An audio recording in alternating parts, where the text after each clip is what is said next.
part of that plan, of course, is to induce the gradual surrender of American sovereignty, piece by piece and step by step, to various international organizations, of which the United Nations is the outstanding but far from the only example.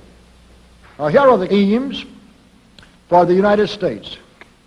1, greatly expanded government spending for every conceivable means of getting rid of ever larger sums of American money as wastefully as possible. 2, higher and then much higher taxes. 3, an increasingly unbalanced budget despite the higher taxes. 4, wild inflation of our currency. 5, government controls of prices, wages, and materials, supposedly to combat inflation. 6, greatly increased socialistic controls over every operation of our economy and every activity of our daily lives. This is to be accompanied, naturally and automatically, by a correspondingly huge increase in the size of our bureaucracy and in both the cost and reach of our domestic government. 7, far more centralization of power in Washington and the practical elimination of our state lines. There is a many-faceted drive at work to have our state lines eventually mean no more within the nation than our county lines do now within the states. 8, the steady advance of federal aid to and control over our educational system, leading to complete federalization of our public education. 9, a constant hammering into the American consciousness of the horror of modern warfare, the beauties and the absolute necessity of peace. Peace always on communist terms, of course. And 10, the consequent willingness of the American people to allow the steps of appeasement by our government which amount to a piecemeal surrender of the rest of the free world and of the United States itself.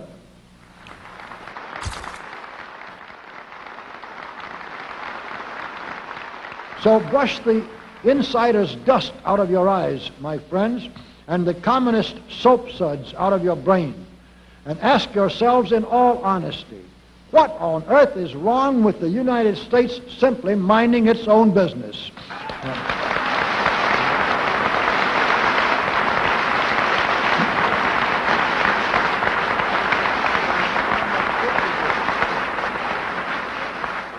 Or with having its foreign policy function primarily for the safety and benefit of the American people.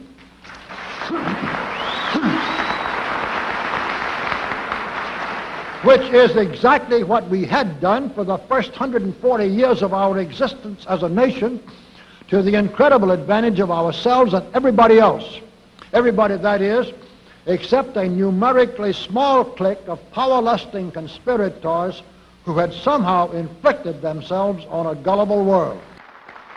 While we turn to a very brief summarization of what we hope the John Birch Society will help and even sometimes lead the American people to accomplish during the next 15 years. 1, our first and most important specific undertaking should be to restore the complete independence of the United States.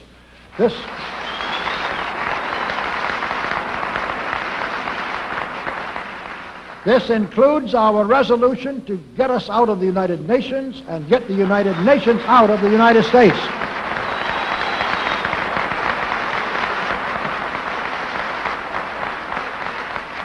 2, we must once again make our money freely redeemable in gold at some realistic price.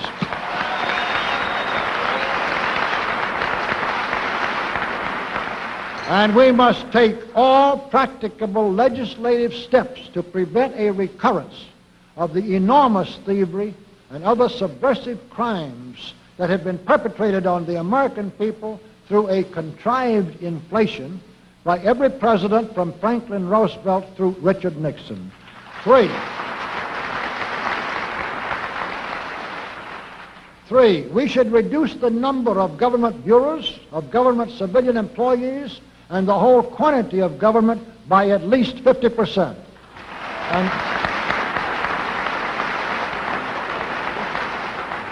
And we should achieve at least this much reduction in proper fashion through gradually convincing a majority of the American people of the wisdom of such a course. 4, we should withdraw all American troops from every spot on earth that is not American soil, except when and where such troops may be required as decided by Congress to protect American lives and property from criminal vandalism.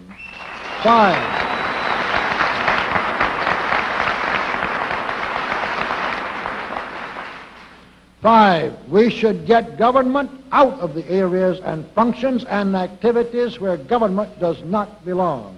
Again, all steps to this end should be taken gradually, but nevertheless just as rapidly as enough of the American people can be persuaded to support such progress. Any such achievement will require a truly massive educational force, but that's exactly what we hope to build during the next 15 years.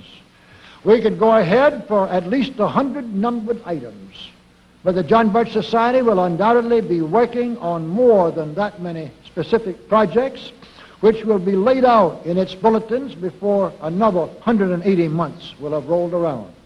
And all of these projects will fit into the general pattern indicated by the 5 major objectives listed above.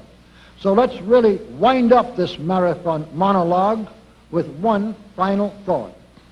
None of us can guarantee anything about what the future will bring. Your speaker knows what a job we have before us to rid our country of the scourge of communism within the next few years, and then to go ahead on our constructive program so well that 15 years from now we shall already be entering an era of far less government, of a much sounder sense of responsibility, and, with God's help, of a better world. But I sincerely believe that it can be done, and this much I know. If every man and woman in this audience should leave here tonight feeling in his or her own mind and heart that it can and must be done, then it surely will be.